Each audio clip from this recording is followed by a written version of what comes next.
Hi everyone, welcome back to the Chatty Vets Podcast. I'm Brendan. And I'm Charlotte. Thank you for tuning in. We're back again with our next bonus episode. We hope you enjoyed the last 2-week takedown episode last week, but this week we're changing it up and going back to one of our clinical deep dive episodes. In these episodes, we aim to discuss some of the diseases and presentations you may commonly see in general practice, aiming to simplify the complex stuff and add new little helpful nuggets to your everyday bread and butter caseload. Today, we're going to dive into our ECC experience and talk about dyspnea in our small animals, how to approach these cases initially, how to work them up, and what the common causes and treatments for these distressed patients might be. To make sure we cover everything, we'll be covering dyspnea in 2 parts. So this episode is our part 1. We've released part 2 already, so it should be out in the ether for you, ready to listen to straight afterwards. But so you can get a cup of tea and have a little break in between, we've got part 2 on the way for you. Okay, so let's get started. I think just before we start to talk through our first clinical scenario, let's just quickly get back to some basics. So we're talking about dyspneic patients here, but what does dyspnea actually mean? Dyspnea is any difficulty with breathing. So really, I suppose we should probably start off with what's normal breathing. Normal breathing is a respiratory rate from 24 to 40 breaths a minute, roughly. But it commonly goes higher. So then the other thing we look at is the chest moving in and out? Is there a heavier nature to the breath? So it's a combination of looking at how fast they're breathing, looking at how their chest and sometimes their abdomen are kind of moving with extra effort to help them breathe. And there's kind of one caveat to that is that when cats, sometimes it looks like they're breathing with extra effort, but they're just purring. And it's another one of these really tricky things where I suppose at that point you go back to the history, back to the owner. Was the cat breathing normally at home? But there are definitely times where if you're not actively looking for that difficulty breathing, that dyspnea, it can kind of catch you out because you're 5 minutes into the consult and you suddenly take a look at the chest and you see, oh yeah, it's really kind of coming out to the sides with extra effort. And you wouldn't have noticed it at all if you hadn't trying to train your eye to have a look. Yeah, absolutely. So I think it is all about that increased rate and that real effort. So is there any more respiratory chest effort that you're noticing, or are you noticing any more abdominal efforts? Okay, so now we sort of honed down on what dyspnea actually is, and we know roughly what we're looking for. But let's dive into a clinical scenario and explore this a little bit more. So you know you've got a dyspneic patient that's just turned up at the clinic. So what do we do really as a first step? And I guess the first big thing that I want to say is panic is not a plan. Do not panic. You have time with these patients. It's really difficult to not let yourself panic. We're going to try and break down these cases for you and prove to you that you can really get on top of these cases quickly with just a few simple steps. So once you've realised that you're not going to panic, the first job that you need to do is stabilise them without causing more stress. So it doesn't necessarily matter what's causing the dyspnea initially, most of the time. The biggest concern is calming down the patient and getting them breathing better. So ultimately, things like bloods, etc., it does not matter if they're going to die in the meantime because you stress them out so much trying to do things. So ultimately, the first thing you need to do is calm them down and get them breathing a bit better. Yeah, I think at the same time as that, I'm spending the first 30 seconds trying to weigh up the situation because I think they're quite varied. I mean, you just said there the owner's really stressed, but oftentimes the owner's completely blind to the fact the patient's struggling to breathe and about to die. So I'm trying to wait. I'm looking at the owner as much as I'm looking at the animal to try and suss out what's going on. If the owner comes in really like, yeah, blah, blah's not been eating for 2 days, but you see it's severely dyspneic, the owner's just not on the same page. They don't realize there's a breathing issue. So my first thing might be trying to get across the patient's really poorly. But actually, that breathing looks really quite bad right now.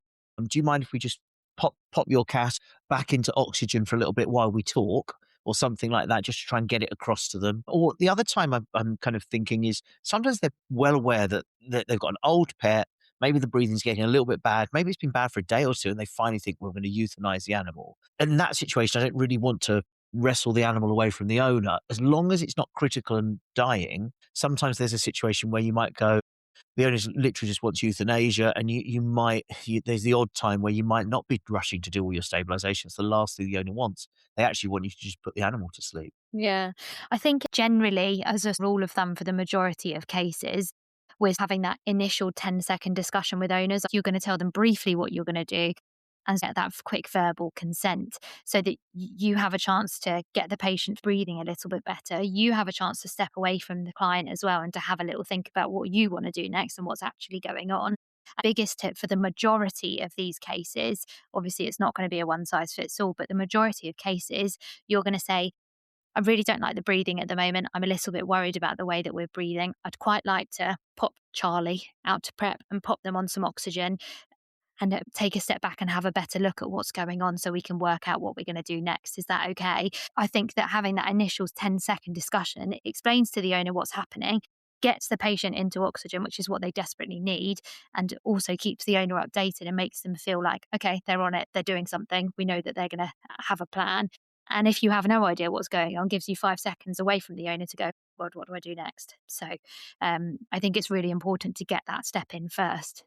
Yeah, totally agreed. So yeah, okay, let's say with this patient is just scaring us because the breathing's so heavy. So we go down and get into oxygen. That's kind of easy for cats and small dogs because they go into the whatever cage or oxygen tent that we've got. So in the short term, you can't do that much wrong. Other just be aware how long it takes for that oxygen to get up to a level where it's meaningfully doing anything. So you really want to keep the flow rate pretty high on those oxygen tents, at least for the first 10 minutes, just try and fill them up with a bit of oxygen. But it's the medium and large sized dogs, if they're severely dyspneic, that's where I think it does get a little bit harder because I'm not a massive fan of sometimes you can really stress them out if you're trying to flow by oxygen them. And I think there was a time where people used to put the big buster collar on their head with cling film and pipe the oxygen. That worries me a little bit with overheating and carbon dioxide and I don't know, and stressing them out. Yeah, I think to be honest, generally cats, small dogs, I stick them in an oxygen chamber because especially with cats, the more you touch them, the more stress they get, the worse they breathe. So I pop them in an oxygen cage or tent. Ideally, if you know you've got a dyspneic animal traveling, like you say, get the oxygen on so that when they arrive, it's already been on for 10-15 minutes. So you know that oxygen's got up to a good concentration. So that's one tip. I think your bigger dogs, to be fair, not always, probably except your Boas, the majority of dogs that are severely dyspneic are quite weak, so they're not as worried about flow by in front of them, in which case I just put it right next to their nose or their mouth as quick, like as close as you can. I generally find masks don't work for me. I find they just don't tolerate it no matter how weak they're feeling, but I find most of the time flow by you can get away with, apart from your distressed brachy patients because they don't want to be touched. They just, unless they're at the point where they're about to crash, generally they're like, no, thank you, don't put anything near me. In which case, you'd potentially be reaching for sedation, etc., first to try and get that oxygen on board. But 9 times out of 10, flow by or oxygen cage or tent is my go-to. I think they generally work pretty well. That being said, if you're lucky enough to have nasal prongs and you have a dog that can tolerate nasal prongs, perfect, use them. They're fabulous. So if they will tolerate it, then absolutely get some nasal prongs on board. But I think it just depends. It's patient dependent, isn't it, really? I think that's one of the only times, I suppose, when oxygen is never really the wrong decision, unless obviously your patient is on fire. Yeah. Yeah, Brilliant. 100%. So, okay. So agreed. I think oxygen first and foremost for these patients every time. The only thing I would say though is, don't get me wrong, I'm not doing a full clinical exam at this stage as I'm not wanting to stress the animal too much, and things like checking their ears and checking their lymph nodes is not going to make much difference to you at this point. But remember, we need our basic ABCs here. So airway, breathing, circulation. So these patients that you're just rushing through into prep because the owner's screaming and it's a proper emergency. First things first, are they actually breathing? Right. We know we've talked about dyspnea, but you have those true dyspnea patients where they get to the point where by the time they present to you, they're not actually breathing anymore. If the answer is no, check for a pulse or heartbeat. If there's no pulse, commence CPR. So that sounds silly and it would obviously make sense, but yes, make sure that you're double checking. If there is a pulse, intubate and commence IPPV because that pulse is probably going to stop very soon if you don't anyway, so you need to have control. So that's probably the first thing. Remember those basic emergency steps. One of the big things to remember here is check the back of the mouth, especially in those big breed dogs. So is there an obvious airway obstruction? If so, can you remove it? Can you get it out? Don't go sticking your fingers in there just in case because you might lose them, but it's always worth checking. So we've done airways, breathing, circulation, but the last thing is, are they completely collapsed or non-responsive? And if so, we're not so worried about stressing the patient out further, in which case I might take more time to properly assess them and to do a clinical exam, because the whole point of us doing things super quickly to start off with and just doing our basics is so that we don't cause more stress and then make the dyspnea worse. But if they're collapsed and they're not bothered about what you do to them, you can have more of a check because you're not going to make things worse. So you then want to focus on cardiovascular, respiratory, and neurosystems, so our major body systems. If any of these fail, the animal will die. So I'm not so bothered at this point about a broken leg. It's going to hurt them and you need to give them some pain relief, but it's not going to affect their outcome immediately. So forget it. Look at the things that are going to kill them first. Get an IV in place. Always draw some blood while you're there. Might be helpful later, and go from there. Yeah, that makes a lot of sense. So in our patient with some mentation and dyspnea, I think the other case we're going to go to for a bit of info maybe is the mucous membrane color, because I think I'm not too look. This is a dyspneic patient. I think we have to be like, oh, what subtle shade of blue is it?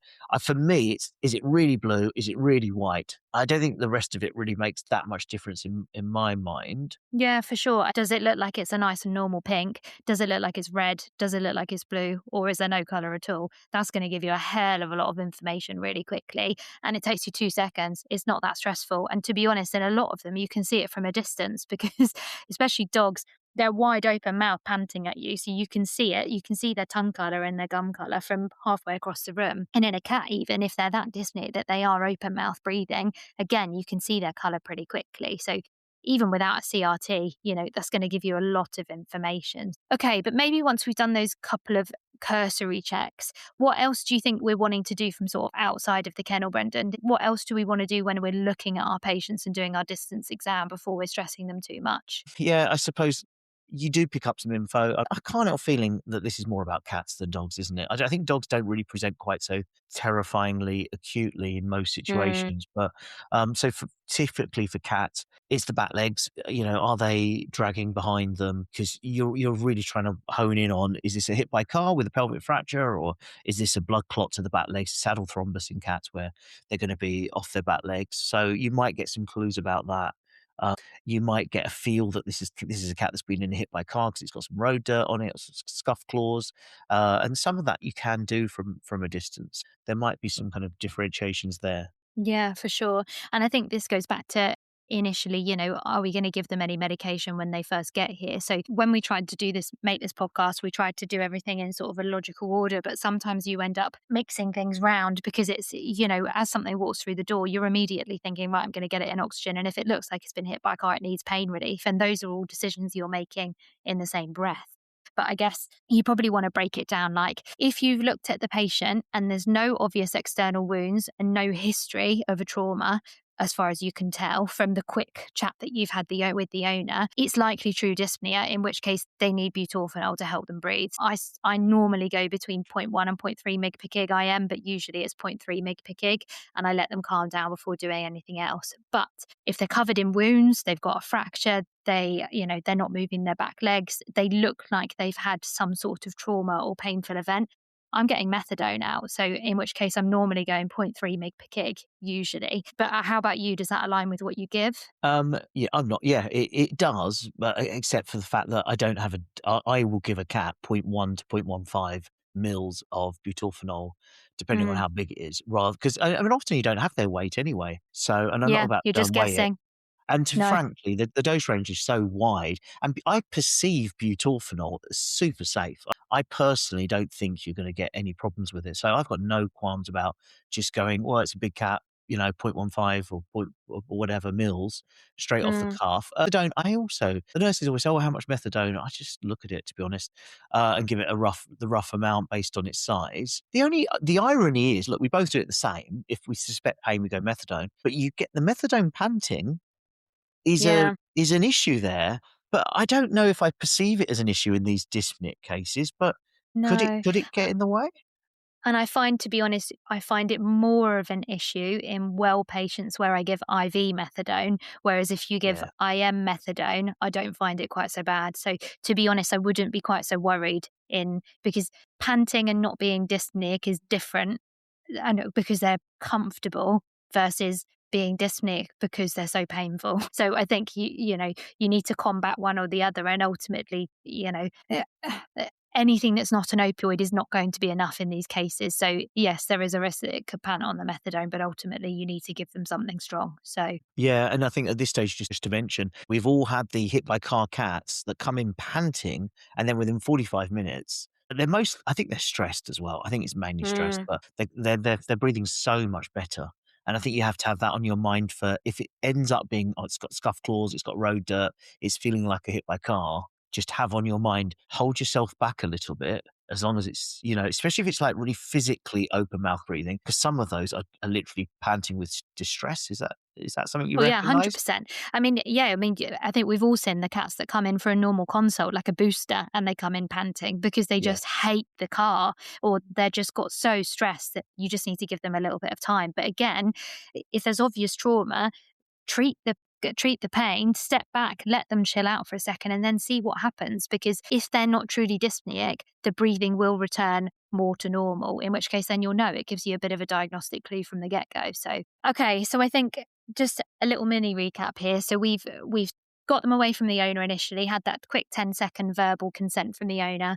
We've got them on oxygen. We've given them the appropriate emergency medication to either provide analgesia or to help them breathe a little bit better and calm down. But what's the next thing that we want to do? So we were talking about, having a little check from maybe outside of the kennel when those cats are in oxygen, or sort of stepping back and looking at a patient when they're on flow by. But what are we looking for, and what does that mean? What are we doing next? Well, to be honest, I do the respiratory rate from a distance. I think it's really good to have a respiratory rate right from the off, because it's so nice when you talk to the owner an hour and a half down the line for you to go, well, the dog was breathing or the cat was breathing at 90 breaths a minute. Now it's 50 or 30 or whatever.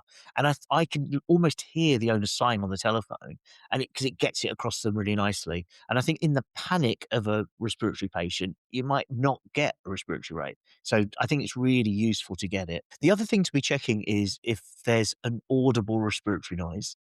Mm, If you can hear it without your stethoscope, then it really does point you at an upper respiratory problem, and the patient will kind of lead you there, because obviously if it's an older Labrador, you've got laryngeal paralysis. Obviously, you've got the BOAS cases, the brachycephalics. I've also had cats with upper respiratory obstruction from laryngeal lesion, thickening, things like that, where they've had an audible sound with their breathing. So I think that really, really changes your differentials and how you're going to manage them. I am not really good at all these different types of respiratory effort: abdominal, thoracic, inspiratory, expiratory. I just use that respiratory noise thing because I mm. find that easy. Well, it's kind of about our pattern recognition as well as actually just looking at what the patient is doing. So, obviously, for our across the room clues are really important. So, your rate is one thing, but also what does the effort look like when that patient is breathing? Is there increased effort? Is it chest effort? Is it abdominal effort? Or is it both? And also, which way is the effort? So, when the patient's breathing in, is that when they're struggling, or are they struggling when they're breathing out?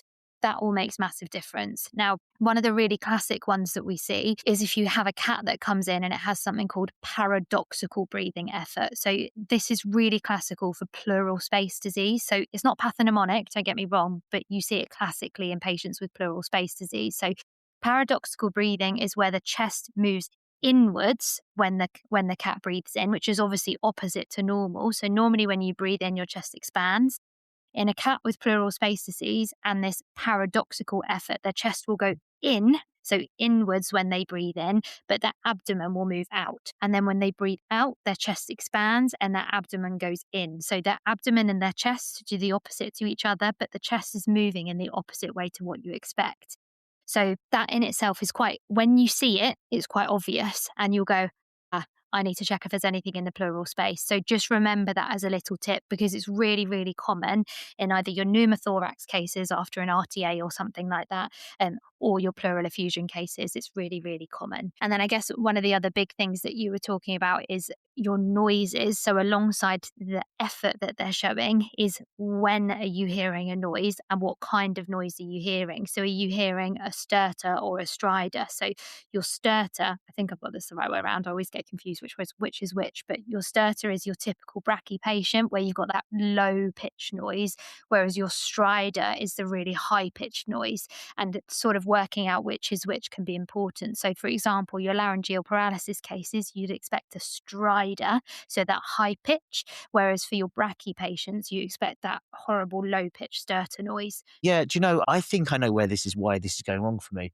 Because I know people always tell me all this stuff, but in the end, I think I get the patient, I spend 10 seconds looking at it and go, I'm just confused. And I get my probe on the thing Mm, and see. And I think so I haven't really trained my brain to work out, so I'm not using the all of these patterns you talked about to the full mm, advantage. Or I haven't, partly because I'm getting them straight under that ultrasound probe, mm. possibly. I think as well, when you've experienced what things are common, you jump straight to what's likely the case, even without even having a proper look. So, for example, if you have a young brachy with sudden dyspnea, then you're either thinking, okay, it's probably got aspiration pneumonia or a congenital diaphragmatic hernia. Whereas if you've got a cat that's had a long term cough that's now got worse, you'd be thinking, okay, it's feline asthma. And that's even before you check the patient. So, I think sometimes we pattern recognize from history and what we know has gone on, even without checking them. So I think our workups are all going to be slightly different, but these are just little clues that you can use to try and think, okay, if you really don't have a clue what's going on, if you see that paradoxical effort, you can be like, I need my probe. I need to see if there's fluid or air in there. It's those little things can really give you a tip. So does that make sense? Yeah, yeah, totally. It's really good actually. And there's another pattern recognition which I didn't realize until I did emergency was the BOAS patient that has its respiratory crisis at 3 in the morning or 2 in the morning. And because in general practice, it's always they've gone for a walk on a hot day and we're like, oh, aren't they an idiot? It's come in and it's really obvious. However, it's also really common for it to build up over 12 hours, 36 Mm, hours. And they're fine because there's this kind of vicious circle of edema and swelling and getting hotter. And then by 2 in the morning or midnight or whatever on a hot day, that's when they're going into crisis and that's when we'll see them. So mm. just have that pattern in your mind too, because Yeah, exactly. It's not that they've got heat stroke initially. When they start to become dyspneic, they're just struggling with their breathing and then they struggle, struggle, struggle, struggle. The inflammation keeps increasing and increasing. So they start to struggle even more.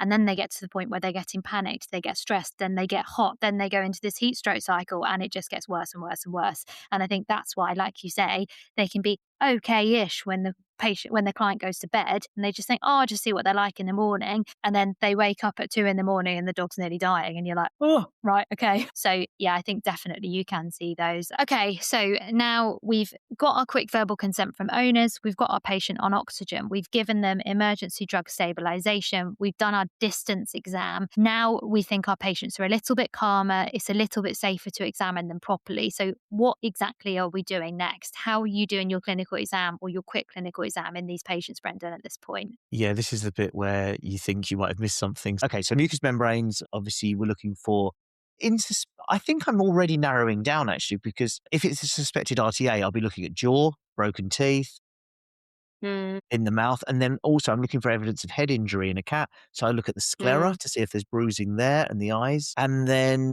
working down, I suppose, obviously mucous membrane. I think we touched a little bit before. Is it blue, white, red, all of that? On auscultation, we're looking for, can we hear the breath sounds? Because if you can't, that could be a pneumothorax or a pleural effusion. Or can you hear the heart clearly? Because if you can't, again, have we got something in the pleural space?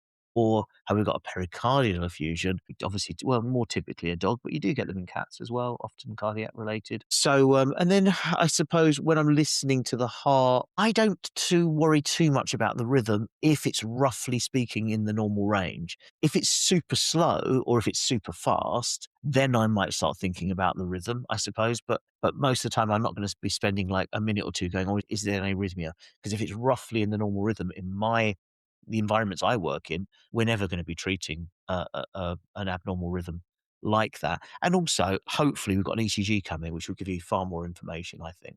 yeah, 100%. I think ultimately, if you've got a patient who's not bradycardic and not tachycardic or not super in those directions, then realistically, if they're throwing the odd VPC or they're dropping a beat every now and again, it's probably not going to make a massive difference to you right that second. So just get your normal, what does it sound like? Is there a murmur? What's the rate like? Is there an arrhythmia that you can hear? And if so, make a note of it. But again, until you do your workup and your ECG, you're going to hold fire on doing anything anyway. But that being said, if its heart rate's like 280 and it's a dog, then obviously that's a bit different. But if heart rate is say between, I don't know, 80 and 160, for example, then I wouldn't Yeah. necessarily be that worried if you've got a very, very slight arrhythmia that you can hear, like you say. Okay, so like Brendan said, start your nose to tail exam as you would do normally, check the head, listen to their chest. And then I guess that the next thing is when you're listening to that chest, we've had to listen to the heart. Can you hear all the normal sounds? But also make sure you're properly auscultating the lungs. Have a really, really good listen.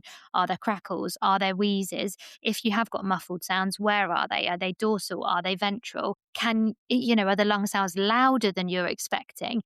What are you hearing when you're listening? And also, like I said before, I know we've already, in theory, should have checked already, but make sure you're checking in that mouth if it's safe to do so, because every now and again you get those weird ones that they've got something stuck in the back of their throat. So just have a little check. Is there fluid sitting there, etc. So, okay, so I guess that covers like two of our major body systems, so Shall we, cardio and should we respiratory. should we quickly cover as well this thing? I think we both have got this where you listen to the cat and there's no murmur, but when you go Mhm. and talk to the owner afterwards, they'll go, "Oh yeah, the vet spotted a murmur the last 2 or 3 years or whatever." But I Yeah. think in the acute crisis, sometimes I don't, 'cause I don't notice the murmur. To be honest, I think I'm a little bit, I don't know what the word is, but when I hear a heart murmur in a cat, or if I don't hear one, I'm like, meh, doesn't really mean anything, because like them not having a heart murmur might still mean they have horrendous cardiac disease, but them having a murmur might be physiological and it might not mean anything. So I note it down and I note where I can hear it and how loud it, but I don't necessarily take that much stock on it. Does that make sense? Because, if you've got a small breed dog who has like a 5 out of 6 murmur and it's dyspneic with crackles, you're like, oh, it's probably dying from mitral valve disease. It's got congestive heart failure. Fine. Makes sense. If you've got a dog with no murmur, but is a large breed and it sounds a bit muffled, then you might be like, oh, has it got DCM? You can pattern recognize with those sounds. But in cats, I'm like, just because I can't hear a murmur or I can hear one doesn't necessarily mean anything for me. Is that the same for you? A little bit. I'm always wary of the terrier with a murmur because I think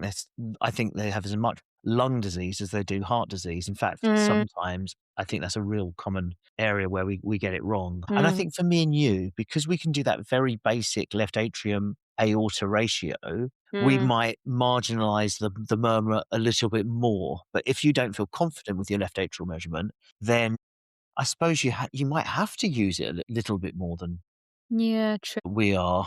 But I think that history in the consult, let's say you've got a 13-year-old cat and the owner says, "Oh, the vet heard a murmur last year." That's tipping me into, "Oh, this could be cardiac." But, Mm. by that point, I normally stuck a probe on already.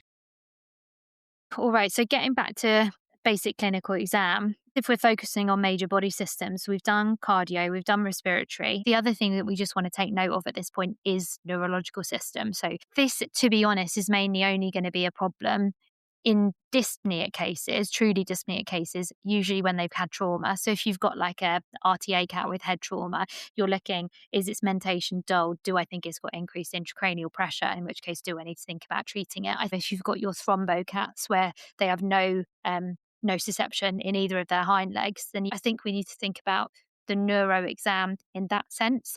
I'm not expecting people to do like a massive cranial nerve workup in these patients. It's more, does the patient look neurologically normal? Yes or no? How does it look abnormal? What does that mean? I think it's those basic quick questions that you want to be asking. So we don't need to be doing patella reflexes and all that sort of stuff in these patients. We just need to say, is their mentation normal? Yes or no? Can they move all of their legs? Yes or no? And for me, that's pretty much where it ends with these guys. Does that make sense? Yeah, same for me. Yeah. Yeah, cool. And then there's probably, in a way, a fourth major body system that we want to think about at this point. Never ever forget temperature in these guys. Okay. So, especially your BOAS patients, are they heat stroking at the same time? In your RTA cases, are they hypothermic? Have they got a really, really low temperature? And also remember, when you're sticking a cat in those oxygen kennels, it gets really bloody hot. Even if they're hypothermic when they go in, you can push them the other way really quickly. So just be careful. And similar to if you've got a heat stroke patient, if they're really hot, and I mean above 39.5 degrees, actively get them cool. So clip the fur, throw water over them. Don't cover them in wet towels because you're just going to heat them up. But spirit their feet, get a fan on them, cool them down. As soon as they've hit 39.5, stop active cooling. But you want to make sure that you're getting on top of any high temperatures really quickly. Yeah, well, as you were telling me that, I was thinking, I don't think I've ever done this with a cat. I think cats are different, aren't they? And maybe they're, Mm, obviously they're hot country animals evolved in a desert. So maybe they're more. So yeah, but for the dogs, I'm a massive fan of immersion. I get them in the tub yeah. tank if we have one, and yeah, I'm dr- soaking them with so much water you wouldn't believe. You can't just get a jug and pour the water over their back. That Mm, oftentimes their coat is so thick that won't penetrate right down to where you need. You have to physically immerse them in cold water. And I guess this is where you have to decide how. Now, look, if it's a BOAS patient and it's breathing a lot and it's and or it does. Let's say its temperature's high. You have to. I think you have to get immersion in there and get them really mm, cool as quick as possible. Now, this is a controversial area because I know there are vets that are going to say be shouting at the whatever they're listening to on and say, well, no, you've got to do it more gently because if you do rapid cooling, the blood supply to the skin clamps back and they don't lose heat as much and it's tepid water. That could be the case. For me, I prefer really cold water, direct immersion. And the reason I do it is whenever I read, we don't have that much literature to guide us. So when I go to the human literature, mortality risk is associated with how fast we've cooled them down. And the faster you cool them down, the lower the mortality in humans that are mm. hypothermic. So for that reason, I kind of apply that to dogs. And I have definitely had one case that another vet was managing where they did more gentle cooling and it was not a good outcome. So I mean, it's anecdotal, I know, but I'm a rapid immersion. Yeah, I think I'm the same. I'm like, it's hot. I need to cool it down, especially in those patients where they are still dyspneic or your seizure patients. If the patient is still seizuring, it's still going to keep getting hotter and hotter and hotter. So I am throwing water at them. And top tip, if you do have a tub sink, like Brendan says, please put them in the tub sink because I am one for I'm a nightmare. I'll be like, right, let's get water over it. And I stick it on the prep table and I'm throwing buckets of water over. And then I'm like, oh God, hang on, this is a bad idea because now it's all over the floor. So just, yeah, if you have a tub sink, very good idea. Or just put towels down preemptively or something because otherwise your nurses are going to hate you because you'll be sliding all over the place. But Do you yeah. know an emergency thing? This is a bit gruesome actually, but in Human Emerge, I used to read a lot of this stuff when I was doing my vets now, and they said if you haven't got anything to hand, because they usually use cold water and ice, they Mm. said get a body bag, put the patient in the body bag because they're waterproof, No fill way. it up with water and ice to cool them down as quick as possible. But they were like, but be mindful if the relatives come in, they don't think their loved I one was has just died. preempting it. Yeah, I was just preempting it. I know where it's heading. So Yeah. I've always had that as like, we could put them in so we could do something similar, a little yeah, cat but with like a yeah, taped up to its neck. Yeah. yeah, yeah. Bless. Okay. All right. Okay. So we've spoken about clinical exam, and I think we're all trying to do a thorough exam, but we're basically still being mindful of the fact that that patient is still not perfectly stable. So check what you need to check and do as thorough a job as possible, but don't feel like you need to spend 20 minutes checking everything. And I think at this point, so up until now, for me with these cases, I've got that quick verbal consent from the owners, and then I'm out and I'm checking the patient and I'm doing what I can, getting them stable. And then I go back to the client. And at this point, for me, is when I then take my detailed history. Because one, I have a bit of an idea as to what's going on with the patient already. Two, I know I've stabilized them initially. And then at this point, I then feel comfortable to say, cool, I can leave you for 10 minutes, getting some more oxygen, chilling out again after I've just checked you over while I go and find out exactly what's happening from the owner. So is this the point that you feel like you're going back to the owners and having a chat, Brendan? Yes, it is. However, this is a little bit of a backtrack. Low temperature, which I don't think we quite covered, but those low temperature cases are sometimes Mm, cardiac. They're either the cat with mm, the thrombo, And I've had temperatures as low as 34, even 35. Also with dogs, I think if they're cardiac, they tend to have a lower temperature too. So Yeah, just for sure. going backtracking on that. But yeah, you're right, because right now we want the quick gains, don't we? And the history can give you some quick gains, Yeah, because the 100%. client with the coughing cat you mentioned earlier, they're never going to volunteer the cat's been coughing for the last 2 years. So No. if I've got asthma on my mind, and obviously it's such a good prognosis and such a different treatment. So the coughing cat, I think you do need to have a little bit of a chat about what's a furball and what's a cough, because you can't just go, is your cat coughing, yes or no? Yeah, for sure. It's all of the basic questions, isn't it? When did the dyspnea start? Do we think it's an acute problem, or has it been getting worse over the last few days? Were they normal before it started? Or, like you say, have they had a cough for the last 2 years and it's just got worse? Or has it been in the last couple of weeks? Or have they recently gone to like, if you're in the out of hours, have they recently gone to the day vets and started on any new medications? Or do they know that they've got mitral valve disease? Or it's all of these sort of questions that we need to be saying, is it well normally? When did it start? How long's it been going on for? Are there any other symptoms at home we need to know about? So, That's excellent. Yeah, good summary. Has it had a splenectomy 6 months ago? No, not that I yeah. ever asked. You get the odd Yeah. curveball. You go, oh, maybe that Yeah. changes things. Yeah. Yeah, perfect. Okay, so we've done our emergency stabilization, patients on oxygen, we've done a clinical exam, we've taken a history. What next? I think we've already harped on a little bit about it, Brendan, because we're at heart, we quite like ECC, so we use it all the time. But keeping along the lines of being hands off, but gaining as much information as possible, POCUS and ultrasound is our next best friend. Yeah. I think if you can't do this sufficiently, you're going to find yourself in some difficult situations. And I think it's a real stress point for vets, because, yes, I know we have the cardiac biomarkers now that can help. So I think that has changed things if you can't. But life is just so much better. And I think it's within everyone's ability to do a basic POCUS of the chest.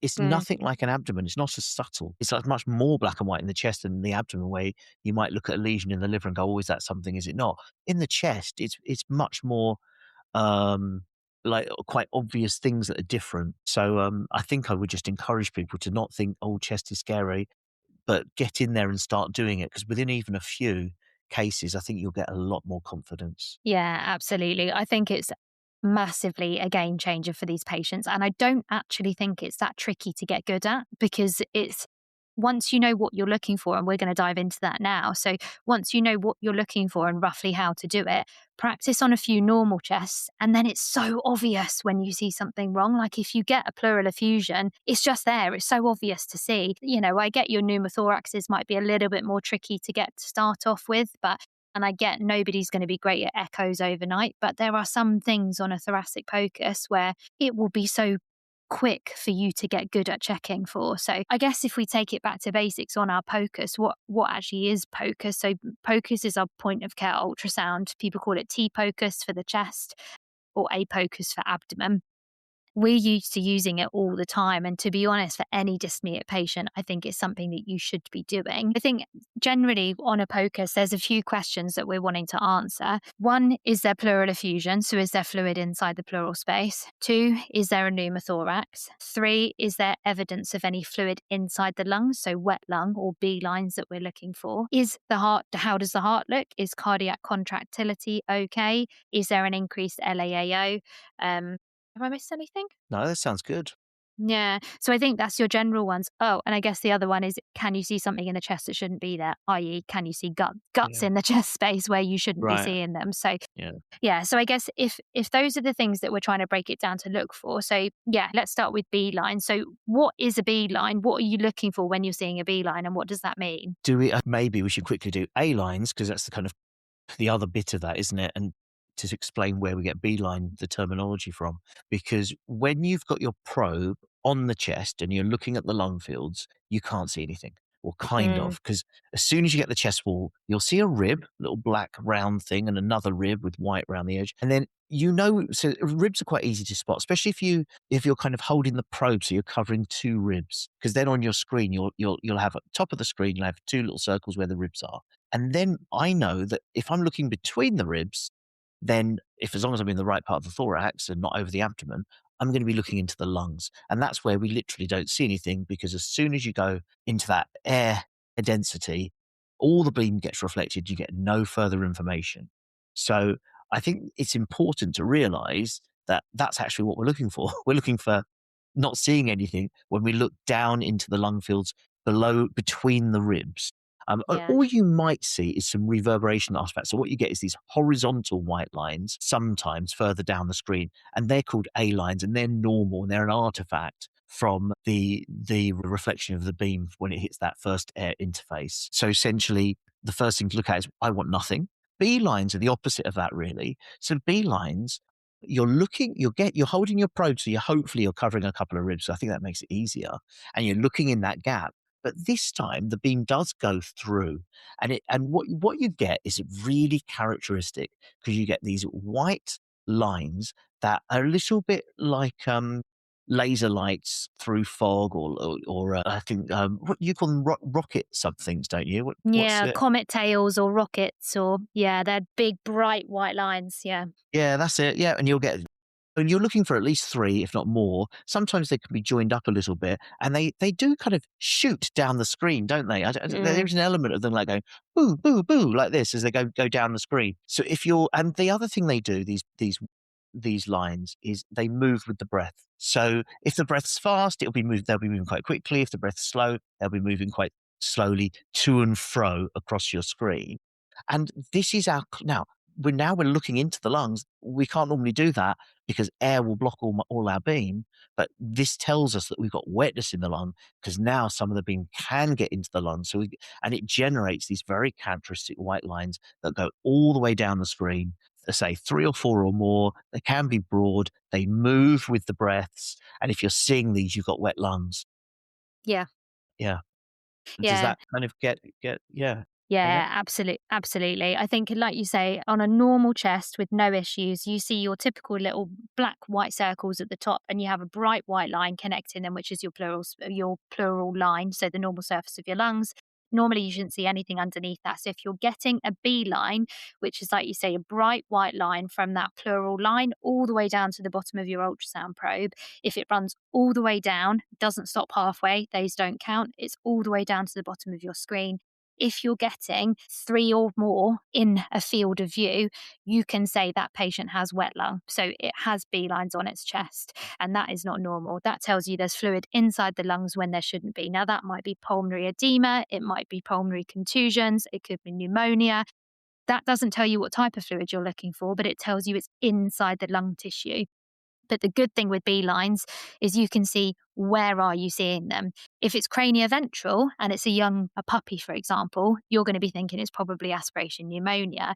If it's cauda-dorsal and you're expecting a patient to have heart disease, you're probably thinking it's pulmonary edema. If you've had an RTA patient and you've got B lines on one side of the chest but not on the other, it's probably pulmonary contusion. So you can still get a good idea from where you're seeing them, because you're not expecting to see them equally across the whole chest unless they're pretty buggered. So think about the pattern of where they are. But yeah, I agree, it's generally how you look for them. I think we should just a little bit about patient prep here, because in general Mm, practice, it's so common to clip, gel, all of this. yeah, We in our world don't. I don't know. I think I'm sure you're the same. Are you? We put the spirit on and part the yeah, fur and get our probe yeah, on. Yeah, is that how you do it? yeah.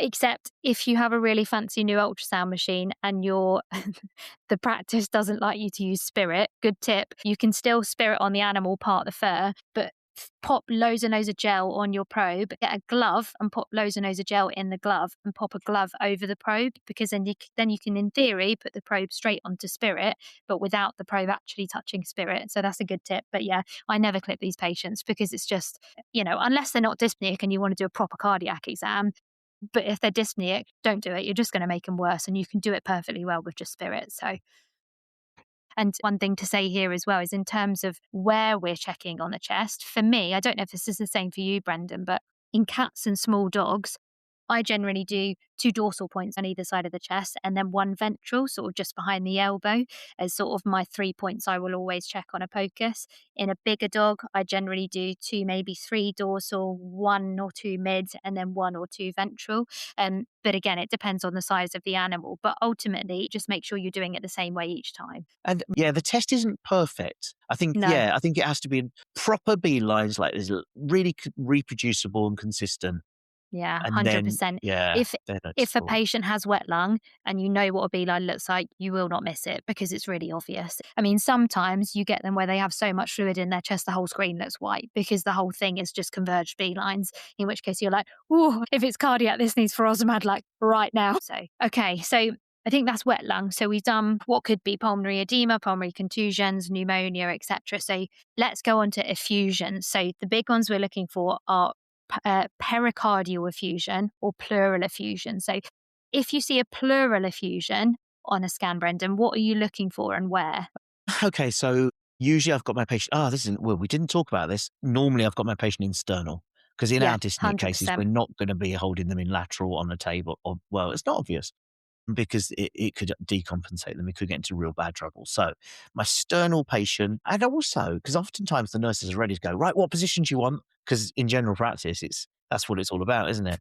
And this is where I think in our world, it's more what position does the animal want, and I'll work around you. Yeah. To be Yeah. honest, I do them in a kennel. So I leave them in an oxygen kennel and I literally have my nurse just giving flow by and I let them stand, move around, do whatever they want to do. Yeah, and in the end, I can do a better exam if my dyspneic patient is calmer than if I'm Mm, trying to restrain it where I might kill it. And also, yeah, they then start to get really difficult to keep still. So, yeah, the patient has to be comfortable. If they're roughly either standing or sternal, I'll be on the right side of the chest because that's where we do our heart exam from. But I'm moving along the sternum caudally, along mm, the bottom of the thorax, essentially, the ventral border of the thorax, going along there and getting to the diaphragm and the liver. Because the liver, from that point of view, isn't that hard to spot. The mhm. heart can be hard to spot, depends on the situation. But that's the area I'm looking for fluid. And it's a little bit like what we said before. You've got the ribs, but you shouldn't be able to see beyond that strong white line connecting up the ribs. But if soon as you can see stuff in there, there must be some wetness that's letting you there. Now, if it's pleural effusion, we're going to have floaty things, and there's definitely like a white membrane that kind of it's like it's Yeah, floating in the water, isn't it? So yeah. yeah, I'm looking for that floaty white. Sometimes I call them ghostly fingers when, especially if it's an ascites, Yeah, but because the yeah. way they move is like they're Or a bit floating like in the. or a bit like coral blowing in the wind or something. Yes, Yeah, yeah. yeah, that's But it. yeah, I think generally, like we say, on a normal POCUS, you should get your two circular ribs, your bright white pleural line. But when you have pleural effusion, those will be lower down on your screen. So they won't be as close to your probe as you're expecting. And you'll usually get anechoic or at least hypoechoic material above that because it's in between, it's sort of in between the chest wall and your pleural line. So you're going to get it between those, so outside of the chest. And if you're seeing that and you're seeing, like Brendan's saying, swirling or floating or the fibrin or whatever it is that you're seeing in there, you can very confidently say, we have a pleural effusion. And it's when you've scanned normal chests, it's so easy to spot. So I once had a lecture from an ECC vet who said if you diagnose a pleural effusion or a pneumothorax on an x ray, it is a radiographic fail because we should never be putting dyspneic patients on an x ray table. Do not put them in lateral. You will cause them to decompensate. It's not worth it. It is really easy to see pleural effusion. And if you get good at it, to see pneumothorax on a T POCUS. So please, please, please take the time to learn how to do it because it makes such a difference. Yeah. Do you feel the same? I'm going to defend people if the patient is static enough and not needing much holding. Hmm. I've got some sympathy with the vet that does a quick DV because that's what they're comfortable with. Yeah. I think a DV is very different. A dog sitting in sternal and taking a quick x ray when you're not restraining it is a very different story between pinning one down in lateral when it doesn't want to stay there just so you can get an x ray. That, for me, it sounds unkind. And I know I did it when I newly qualified before I even knew anything about T code POCUS, but we just shouldn't be doing it anymore because ultrasound, for those cases, it's so easy to see what you need to see. I do have sympathy because it is a difficult thing if you've not done any scanning. Mm, But the thing is, you're backed into a corner, aren't you? Because if the patient's not stable to transfer and it mm. is dyspneic, especially on a Friday evening or whatever, you've just got to do it. But Yeah. But then I'd also say if you have a pleural effusion or a pneumothorax or you're suspicious of one, you can be suspicious enough from your clinical exam anyway. And two, even if you're not good at scanning, if you pop the probe on and you're like, is it? Isn't it? you're not going to do much damage by just popping a quick needle into that animal's chest. You're not going to kill them by popping a quick butterfly needle in, and that will give you your answer anyway. So ultimately, even if you're unsure, I think I'd still go more for thoracentesis before I go putting them in lateral on an X-ray table. Hearing the words of the internal medic that I worked with that saw me doing a butterfly needle into a chest to drain a pleural effusion. And I Yeah. think she hated everything I did, I think, because she didn't like the fact I was using a butterfly needle. And I get that because it's a needle and we're putting it in the chest. And as you drain the effusion, the lungs are going to inflate onto the needle and you're going to get some lung damage potentially. I always use a butterfly. So what I normally do is, I am going in at 90 degrees to the chest to start off with. So I'm doing it so the bevel is facing the head of the patient and the sharp end is going towards the lungs. Does that make sense? So I go Right. in at 90 Yes. degrees, but then once I'm in, I then turn it. I So I go get in it. at 90 degrees and then I go parallel. So the bevel goes in facing the head and then I turn it and then the bevel is then facing the lungs. Does that make Oh, sense? this is a great example of something that you've been doing for 25 years. How can I do it better? Okay. So I know this is really good. I would never have had the confidence to go in perpendicular to the chest, which is what you're doing with my needle. Yeah. So if I Yeah. go perpendicular, pop through the membrane, start seeing some fluid, and then twizzle it round so that I'm lying flat Yeah. against the chest. Yeah. Oh, wow. Yeah, I like Yeah. this. Because This is, then yeah. you're less likely to cause lung trauma, but also as the lungs move in and out, you're still getting the needle facing the fluid. You're not being occluded by the lung tissue itself, because otherwise every time they breathe in and out, you're just stabbing the lung tissue. But yeah, anyway. All right. Okay. So This is good. This is like teach Brendan how to do stuff. I like that. Yeah. No, I'm definitely going to do that. Love it. Anyway, where cool. were we? Because we sidetracked onto that, didn't we? So we've done wet lung and B lines. We've done pleural effusion, pericardial effusion. If you're going to see pericardial effusion on a T-POCUS, what are you going to see, Brendan? Where are you looking for it?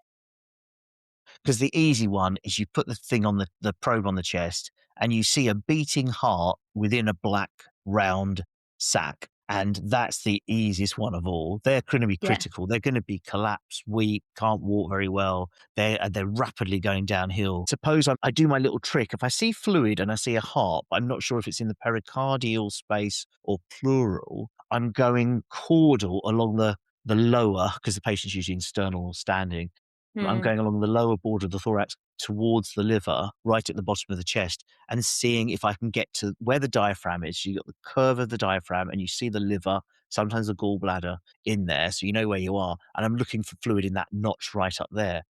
Mm. And I'm also looking for those white, ghostly, like membranes as well. If I see all of that, and I've got fluid right down into that corner, I think I'm probably thinking pleural effusion. If it's not, then how does that sound as a Yeah, I think exploration? for me generally it's like your general principle of, is the fluid inside a cavity or is it outside a cavity? So outside of an organ, I mean not a cavity. So with pleural effusion or abdominal effusion, you get your triangles, don't you? You get the black triangles because it goes in between organs and that's what you're expecting. So if you've got triangular shapes to the fluid, it's pleural, it's not pericardial. If you have pericardial effusion, it's inside the pericardium, it's in that sac. So it's in a circle, it's in an organ, if you like. So you're not going to get triangular shapes to it. So I think it's looking for the shape of the fluid that you're looking at. But also I find if it's not that obvious, like you say, if you've gone from behind the right elbow, which is where you'd classically scan the heart, if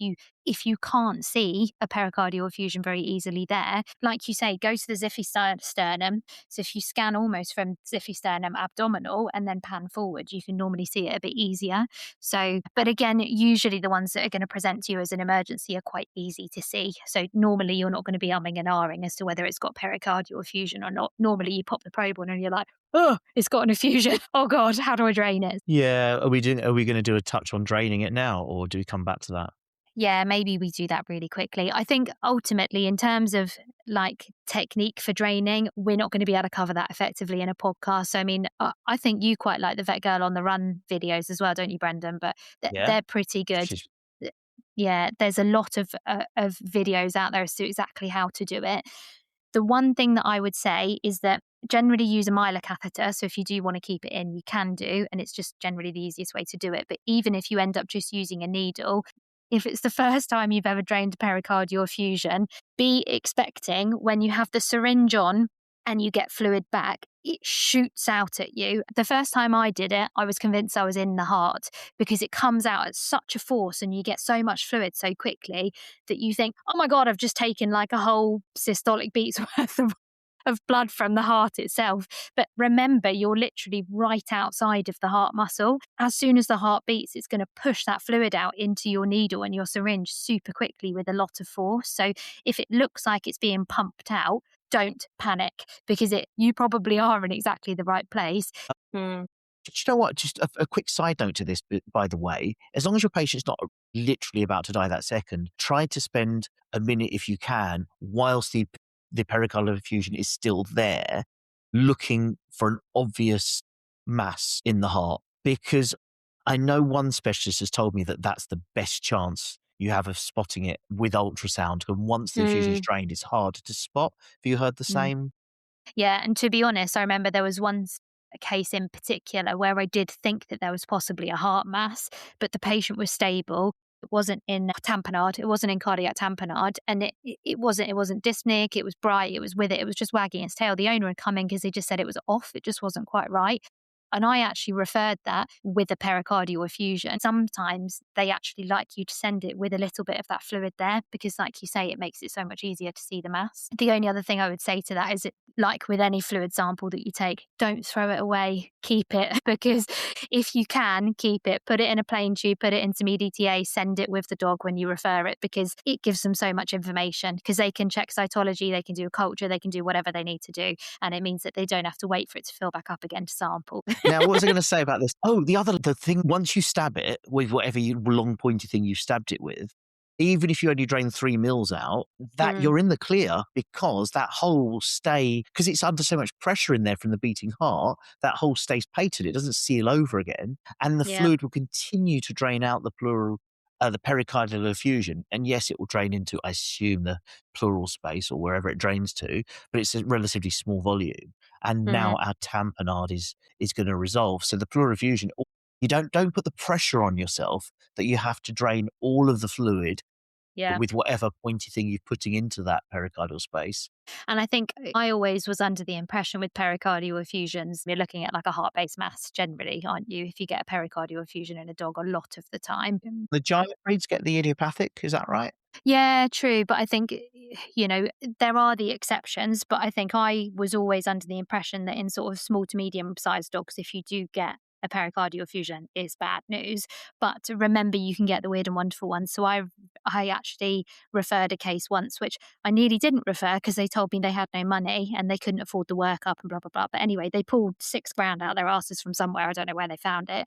Anyway, it had a bloody migrating foreign body. So it inhaled a Wow. grass seed, yeah, and it had an infectious pericardial effusion. So it had like a bacterial infected fluid. It was like a pericardial effusion. Is that what you called it? I don't know. So you got pus. You But got pus coming out when you drained it it. didn't. It didn't look like pus. It didn't look like pus. It looked like blood. But I think it's because it was like a bloody pussy effusion. So I didn't really notice that it was pussy. And they had no money. No, I hadn't done cytology in house or anything like that. I'd kept the sample, but I was, having a really frank conversation with them, and they were like, "No, do everything, refer it," and then they just ended up culturing it and giving it antibiotics, and it was fine. Yeah, and obviously Yeah. German Shepherd, heart-based tumour, obviously. It's got, Mm.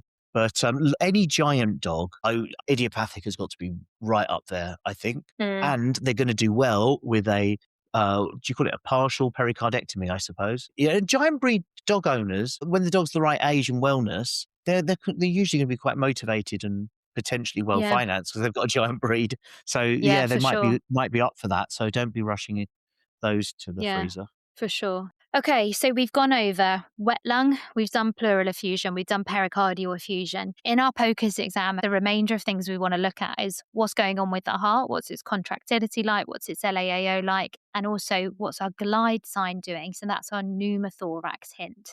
But I think, bless you, if you've got this far, you've done well. It's been a heavy podcast so far. There's a lot to cover with dyspnea.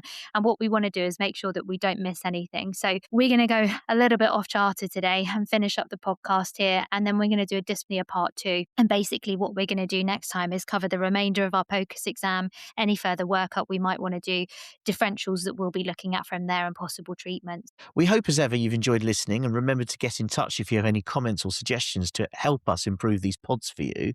Any topics you particularly want to cover, etc. Yes, absolutely. We'd love for you to get in touch as always. But for now, thank you for listening. Tune in to our next podcast, which should be up online for you now. But until then, it's bye from me. And it's bye from me. Take care.